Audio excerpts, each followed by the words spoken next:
Hello, welcome to another OC-tober. This is day number 7 and the last day with the OCs from the series The Fourth Unseen. Here today we have Mr.BeefMeat. Beforehand his name was Steak or something meaty, I forget, but basically meat. When making him back in the year 2000, I have a few conceptual ideas of what I was trying to go for him. He was going to be kind of like a demon a little bit, but my main inspiration was Piccolo. His body structure, he's a muscle man, scary, alien, antennas, frightening. And the idea for his little antennas outside of Piccolo was, it was kind of like a twofer like that. And actually it's threefer, oh my gosh. When I was younger, I used to draw butterflies with eyeballs for their antennas. I don't know why. It seemed like empty space, so I gave them little dots and I'm like, oh, that's their eyeballs.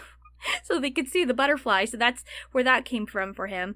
But also, he is, I want to say like a species, or when I was thinking of him at the beginning was, he is a hairless version of Fuzzy Lumpkins. You could believe that because I liked Powerpuff Girls, so it kind of worked out in that kind of way. So he's a muscly, hairless Fuzzy Lumpkins demon butterfly with eyeballs.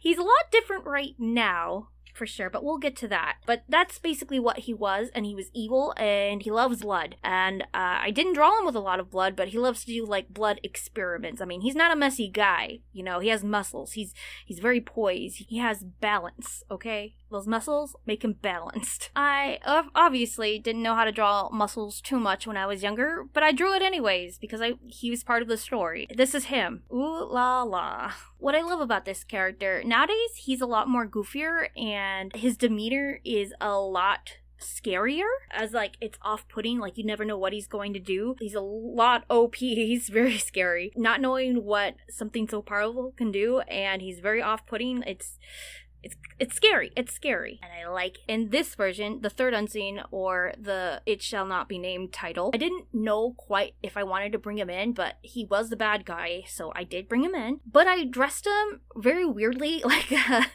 like a graduating person, but like you never saw his face, so you don't know what's underneath there. I didn't know how to draw muscles, so he's basically a blob. Graduation's quite scary, and beauty pageants are also quite scary, so I just combined the two, I guess. They were, for a brief second, I was trying to get better at drawing muscles and men, so I used this opportunity in my drawing career to get better at that. So when I got to the chapters where he did show his muscles and his power, that I'd be kind of ready. Of course, when I got to that part, I showed at least a little bit of muscle, and I didn't show his face, because his face was something else. I didn't know exactly what I wanted to do with him, so I just teased it a little bit if the audience was ready for it, and they weren't. But I like where it went now, where he is a lot, you see him, and that's scary. That's scary enough. What I dislike about the character, he's very tall, so getting other characters in the same shot or panel is kind of frustrating. Like, dang. I have the same problem with the Power of Say, because there's such a height difference between the species, but with him it's just, you know, he's super tall. So it doesn't matter if they're like an adult size, 6 feet taller or whatever. He's 8 foot. It's too tall. And so in dealing with kids in the thing, it's everyone's short compared to him. That and muscles. Oh my god, his muscles. Explain their powers. Well, okay.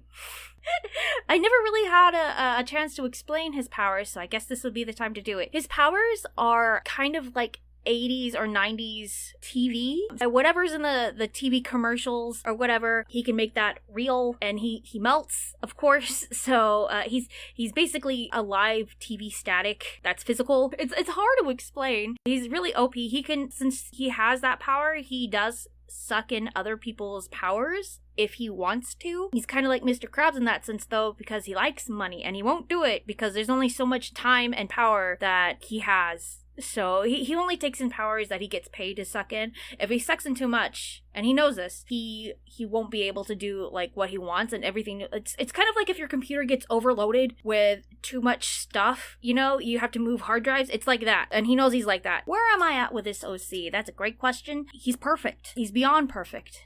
He's golden. I love him. I like how goofy he is and how unsettling he is. And I just need to think of more ideas to be off the wall with him. He gives a lot of opportunity for that, so that's where I'm at. Honestly, I don't want to add any more. He's simple. His family, he has a little girl. That's it. What do they like to wear? He only wears one thing. He does not change. So you can imagine the stench. If he smells, does he smell like meat? Maybe? Or does he smell like old TV dust from your grandma's pantry? It could be that too. We don't know. Maybe I know. Find out on the next Dragon Ball Z. Alrighty, so that's it for this OC-tober. I'll see you tomorrow for some Power of Say OCs. Ha ha ha.